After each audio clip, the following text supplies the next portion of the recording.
കൊല്ലപ്പെട്ട മലയാളി ജവാന്റെ മൃതദേഹം ജന്മനാടായ പാലക്കാട് എത്തിക്കും. നാളെ എളമ്പുലശ്ശേരി UP സ്കൂളിൽ നിരഞ്ജന്റെ മൃതദേഹം പൊതുദർശനത്തിന് വയ്ക്കും. വിവരങ്ങൾ AK ലതീഷ് നൽകും. പാലക്കാട് നിന്ന് ഞങ്ങളുടെ പ്രതിനിധി ലതീഷ്, ബംഗളൂരുവിൽ നിന്ന് എപ്പോഴാണ് അദ്ദേഹത്തിന്റെ മൃതദേഹം എത്തിക്കുക? ഒപ്പം പൊതുദർശനം, തുടർന്ന് സംസ്കാര ചടങ്ങുകൾ. അരുൺ, 3 മണി വരെ ബംഗളൂരുവിലെ BM ഹയർ സെക്കൻഡറി സ്കൂൾ ഗ്രൗണ്ടിൽ ഇപ്പോൾ പൊതുദർശനം നടക്കുന്ന BM ഹയർ സെക്കൻഡറി സ്കൂൾ ഗ്രൗണ്ടിൽ നിരഞ്ജൻ്റെ മൃതദേഹം പൊതുദർശനത്തിന് വയ്ക്കും. നിരഞ്ജൻ്റെ സഹപാഠികൾ, ഒപ്പം സഹപ്രവർത്തകർ, കർണാടക സർക്കാർ പ്രതിനിധികൾ ഉൾപ്പെടെയുള്ളവർ ഇവിടെയായിരിക്കും നിരഞ്ജന് ആദരാഞ്ജലികൾ അർപ്പിക്കുക. അതിനുശേഷം 3 മണി കഴിഞ്ഞ ശേഷമായിരിക്കും അവിടെ നിന്നും ബംഗളൂരുവിൽ നിന്ന് റോഡ് മാർഗം പാലക്കാട്ടേക്ക് കൊണ്ടുവരിക. ഞാനിപ്പോൾ നിൽക്കുന്നത് എളമ്പുലശ്ശേരിയിലെ നിരഞ്ജൻ്റെ അച്ഛൻ്റെ അനുജൻ ഹരികൃഷ്ണൻ്റെ വീട്ടിലാണ്. ഈ വീട്ടിലേക്കാണ് മൃതദേഹം കൊണ്ടുവരിക. രാത്രി വളരെ വൈകിയാവും മൃതദേഹം ഇവിടെ എത്തുക എന്നാണ് നമുക്ക് ലഭിക്കുന്ന വിവരം. ഏകദേശം ഒരു 10 മണി കഴിയാതെ മൃതദേഹം എത്തില്ല എന്നുള്ള രീതിയിലാണ് ഇപ്പോൾ സമയം പോകുന്നത്. ആ തരത്തിൽ എല്ലാ ക്രമീകരണങ്ങളും വീട്ടിലും, അതേപോലെ തന്നെ മൃതദേഹം നാളെ പൊതുദർശനത്തിന് വെക്കുന്നത് 7 മണി മുതൽ ഉച്ചയ്ക്ക് 11 മണി വരെയാണ്. അതിനുശേഷം വീട്ടുവളപ്പിൽ സംസ്കാര ചടങ്ങുകൾക്കുള്ള ക്രമീകരണങ്ങളെല്ലാം തന്നെ പുരോഗമിക്കുകയാണ്. ജില്ലാ കളക്ടറുടെ നേതൃത്വത്തിലുള്ള ഉദ്യോഗസ്ഥ സംഘം രാവിലെ തന്നെ വീട്ടിലും, അതേപോലെ തന്നെ നിരഞ്ജൻ്റെ വീട്ടിലും, പൊതുദർശനം നടക്കുന്ന KUP സ്കൂളിലും, ഒപ്പം സംസ്കാര ചടങ്ങുകൾ നടക്കുന്ന വീട്ടുവളപ്പിലും സന്ദർശനം നടത്തിയിരുന്നു.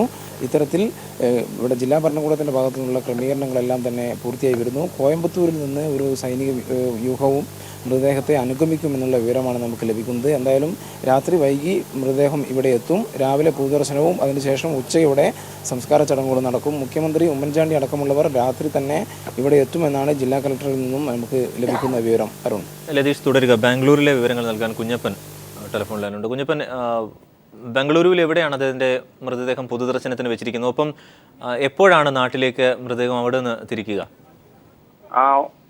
വരുൺ, ഈ വീരമൃത്യു വരിച്ച ലഫ്റ്റനന്റ് കേണൽ നിരഞ്കുമാറിന്റെ മൃതശരീരം രാത്രി 12:30 മണിക്കാണ് വിമാനമാർഗം ബാംഗ്ലൂരിലെ എയർപോർട്ടിലെത്തിയത്. നിരഞ്ജന്റെ രക്ഷിതാക്കൾ മൃതശരീരം ഏറ്റുവാങ്ങി ബാംഗ്ലൂരിലെ കമാൻഡ് ഹോസ്പിറ്റലിലെ പോസ്റ്റ്മോർട്ടത്തിന് ശേഷം ഭാരത് ഇലക്ട്രോണിക്സിന്റെ കമ്പനിയുടെ പരിസര പ്രദേശമായ ദൊഡ്ഡ ബൊമ്മസാന്ദ്രയിലുള്ള അദ്ദേഹത്തിന്റെ വസതിയിലേക്ക് ബാംഗ്ലൂരിലെ വസതിയിലേക്ക് കൊണ്ടുവന്നു. ചടങ്ങുകൾക്ക് ശേഷം 9:30 മണിക്ക് നിരഞ്ജൻ പഠിച്ച BEL സ്കൂൾ ഗ്രൗണ്ടിൽ പൊതുദർശനത്തിന് വെച്ചിരിക്കുകയാണ്. BEL-നോട് ബന്ധപ്പെട്ട എല്ലാ സ്കൂളുകൾക്കും കോളേജുകൾക്കും നിരഞ്ജനോടുള്ള ആദരസൂചകമായി അവധി പ്രഖ്യാപിച്ചിട്ടുണ്ട്. കർണാടക മുഖ്യമന്ത്രി സിദ്ധരാമയ്യ, കേന്ദ്രമന്ത്രി സദാനന്ദ ഗൌഡ, മുൻ കർണാടക മന്ത്രി വീരപ്പ മൊയ്ലി എന്നിവർ നിരഞ്ജൻ കുമാറിന് അന്ത്യാഞ്ജലി അർപ്പിക്കാൻ എത്തിയിരുന്നു. നിരഞ്ജൻ കുമാറിന്റെ കുടുംബത്തിന് കർണാടക ഗവൺമെന്റ് 30 ലക്ഷം രൂപ മരണാനന്തര സഹായം പ്രഖ്യാപിച്ചിട്ടുണ്ട്. ബാംഗ്ലൂരിലെ പൊതുദർശനത്തിന് ശേഷം ഉച്ചയ്ക്ക് 12:30 മണിയോടെ നിരഞ്ജന്റെ മൃതശരീരം ജാലഹള്ളി വെസ്റ്റ് എയർഫോഴ്സ് എയർപോർട്ടിൽ നിന്നും പ്രത്യേക ഹെലികോപ്റ്ററിൽ മൃതശരീരം പാലക്കാട്ടേക്ക് കൊണ്ടുപോകാനാണ് ഇപ്പോൾ തീരുമാനിച്ചിട്ടുള്ളത്. കുഞ്ഞപ്പൻ, കേരളത്തെക്കാൾ കൂടുതൽ ആത്മബന്ധം അദ്ദേഹത്തിനുണ്ടായിരുന്നത് ബാംഗ്ലൂരായിരുന്നു. പഠിച്ചതും വളർന്നു നോക്കി. ആ നിലയ്ക്ക് വളരെ വിപുലമായ സൗഹൃദ വൃന്ദം, പരിചയക്കാരൊക്കെ അവിടെയാണ് ഉണ്ടാവുക. അങ്ങനെയാണെങ്കിൽ കൃത്യമായി പറഞ്ഞ സമയത്ത് തന്നെ മൃതദേഹം നാട്ടിലേക്ക് കൊണ്ടുവരാനുള്ള സാധ്യതയുണ്ടോ? അല്ലെങ്കിൽ തന്നെ ഈ പൊതുദർശനത്തിന് വയ്ക്കുന്നത് കൊണ്ട് തന്നെ വലിയ തരത്തിലുള്ള ഒരു പൊതുദർശനത്തിനായി ആളുകൾ എത്തിച്ചേരുന്നുണ്ടോ? അങ്ങനെ നീണ്ടുപോകാനുള്ള സാധ്യത നിലവിലുണ്ടോ?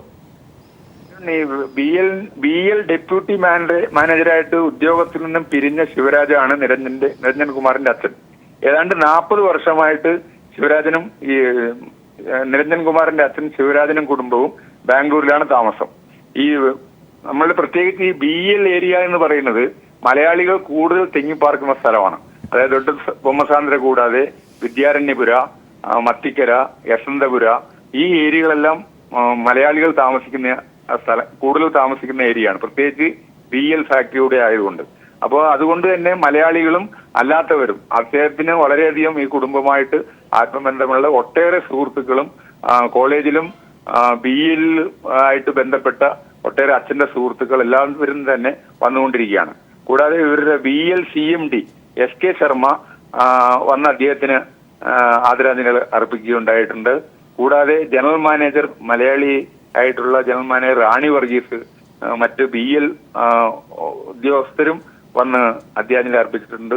വളരെയധികം ആത്മബന്ധം. എനിക്ക് തോന്നുന്നു ഒരുപക്ഷെ കേരളത്തെക്കാൾ കൂടുതൽ ആ ബന്ധം ഈ മേഖലകളായിട്ട്, പ്രത്യേകിച്ച് BL ഈ ഫാക്ടീവ് ആയിട്ട് അദ്ദേഹത്തിന്റെ കുടുംബത്തിനും ഉണ്ടായിട്ടുണ്ട്. വരും ബംഗളൂരുവിൽ നിന്ന് കുഞ്ഞപ്പനാണ് വിവരങ്ങൾ നൽകിയത്. ലതീഷ് പാലക്കാട് നിന്ന്. ലതീഷ്, 3 മണിക്ക് മൃതദേഹം ബാംഗ്ലൂരിൽ നിന്ന് കേരളത്തിലേക്ക് കൊണ്ടുവരും അല്ലെങ്കിൽ തിരിക്കുമെന്നാണ് പറഞ്ഞത്. ഇവിടെ ജില്ലാ ഭരണകൂടത്തിന്റെ ഭാഗത്തുനിന്ന് എന്തൊക്കെ ക്രമീകരണങ്ങളാണ് നിലവിൽ ഏർപ്പെടുത്തിയിട്ടുള്ളത്? അരുൺ, ജില്ലാ ഭരണകൂടത്തിൻ്റെ ഭാഗത്തുനിന്നുള്ള ക്രമീകരണങ്ങളെല്ലാം തന്നെ പുരോഗമിക്കുകയാണ്. വീട്ടിലേക്കാണ് ഞാൻ നേരത്തെ സൂചിപ്പിച്ചു പറയാൻ, ഞാനിപ്പോൾ നിൽക്കുന്ന വീട്ടിലേക്കാണ്, അതായത് നിരഞ്ജൻ്റെ അച്ഛൻ്റെ അനുജൻ്റെ വീട്ടിലേക്കാണ് മൃതദേഹം രാത്രിയോടെ എത്തുക. ഇവിടെയായിരിക്കും നാളെ രാവിലെ വരെയുള്ള പൊതുദർശനം ഉണ്ടാവുക. രാവിലെ 7 മണി മുതൽ 11 മണി വരെ എളമ്പുലാശ്ശേരി KIUP സ്കൂളിൽ പൊതുദർശനത്തിനുള്ള ക്രമീകരണങ്ങളാണ് ഇപ്പോൾ പുരോഗമിക്കുന്നത്.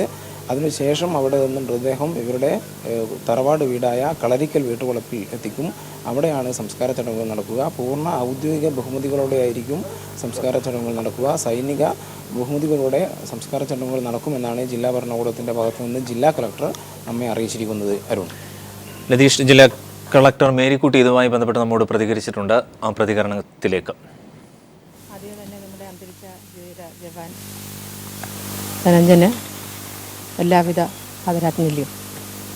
നമ്മളെ സംബന്ധിച്ചോളം പാലക്കാടിന് ഇവിടെയുള്ള അറേഞ്ച്മെൻറ്റ്സ് പറയുന്നത് ഇപ്പോൾ ബാംഗ്ലൂരുള്ള അദ്ദേഹത്തിൻ്റെ ഫാമിലി കുടുംബത്തിലാണ്. ഇപ്പം എല്ലാ അറേഞ്ച്മെൻറ്റ്സും ചെയ്തിട്ടുണ്ട്. അവിടെ നിന്നും ഏകദേശം ഒരു 3 മണിയോടുകൂടി ഇങ്ങോട്ട് തിരിക്കുമെന്നാണ് അറിഞ്ഞിരിക്കുന്നത്. റോഡ് മാർഗ്ഗമാണ് വരിക. ഇവിടെ ഒരു 10 മണിയോളം, രാത്രി 10 മണിക്കാണ് നമ്മൾ ഏകദേശം ബോഡി ഇവിടെ എത്തിച്ചേരും എന്ന് പ്രതീക്ഷിക്കുന്നത്. ഇവിടെ വന്നു കഴിഞ്ഞാൽ ഇപ്പോൾ ഇവിടെ ചെറിയച്ഛൻ്റെ വീടാണ്, ഇവിടെ നേരെ ഇങ്ങോട്ടാണ് കൊണ്ടുവരിക. ഇവിടെ രാത്രിയിലെല്ലാം വെച്ചതിന് ശേഷം 7 മണി, അതായത് നാളെ രാവിലെ 7 മണി വരെ ഇവിടെ ഉണ്ടാകും.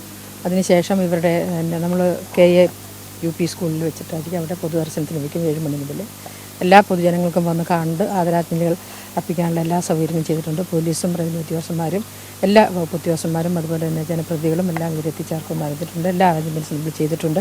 ഗവൺമെൻറ് എല്ലാവിധ സഹകരണങ്ങളും ഉണ്ടാകുമെന്ന് അറിഞ്ഞിട്ടുണ്ട്. ബഹുമാനപ്പെട്ട CM വരുമെന്ന് അറിയിച്ചിട്ടുണ്ട്. ബഹുമാനപ്പെട്ട CM പ്രതീക്ഷിക്കുന്നത് ഇന്ന് വൈകുന്നേരം രാത്രിയോടുകൂടി ഇവിടെ വരുമെന്നാണ് പറഞ്ഞിട്ടുള്ളത് ഇപ്പോഴത്തെ തീരുമാനപ്രകാരം. അതിനുശേഷം നമ്മൾ ഈ നാളെ രാവിലെ 11 മണി വരെ സ്കൂളിൽ വെച്ചതിന് ശേഷം ഇവരുടെ തറവാട്ട് വളപ്പിൽ, അതിലെ കളരിക്കൽ തറവാട്ട് വളപ്പിലായിരിക്കും സംസ്കാരം നടക്കുക. അതിനും എല്ലാ അറേഞ്ച്മെൻറ്റ്സും ചെയ്തിട്ടുണ്ട്. അതുപോലെ തന്നെ അതെ ഫ്യൂണറൽ പരേഡാണ് നമുക്ക് ഇങ്ങനെ ജവാന്മാർക്ക് നൽകാൻ കഴിയുന്ന ഏറ്റവും വലിയ ഒരു അംഗീകാരം. അത് നമ്മൾ കൊടുക്കാൻ വേണ്ടി തീരുമാനിച്ചിട്ടുണ്ട്, ഗവൺമെൻറ് തീരുമാനിച്ചിട്ടുണ്ട്. നേവിയിലെ ഉദ്യോഗസ്ഥന്മാരും ഇതിനോടൊപ്പം അനുഗമിക്കും എന്നാണ് ഇപ്പോൾ കിട്ടിയിട്ടുള്ളത്.